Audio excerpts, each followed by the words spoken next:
রাষ্ট্রদ্রোহ মামলার সাবেক ইসকন নেতা চিন্ময় কৃষ্ণ দাসকে কোনো জামিন দেয়া হবে না জানতে রুল জারি করেছেন হাইকোর্ট। মঙ্গলবার বিচারপতি আতোয়ার রহমান ও বিচারপতি মোহাম্মদ আলী রেজার দ্বৈত বেঞ্চ এ রুল জারি করেন।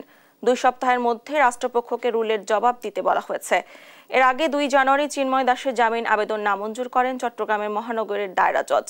গত 31 অক্টোবর তার বিরুদ্ধে জাতীয় পতাকা অবমাননার অভিযোগে রাষ্ট্রদ্রোহের মামলা হয়।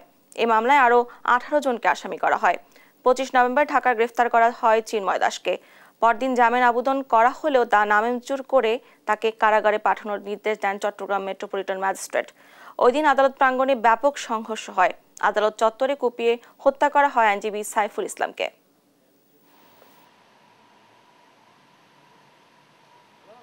তার জামিন শুনানির জন্য তারিখ ধার্য ছিল আইটেম নম্বর 72।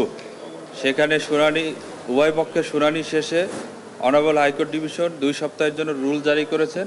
কেন তাকে জামিন দেওয়া হবে না এই মর্মে রুল জারি করেছেন।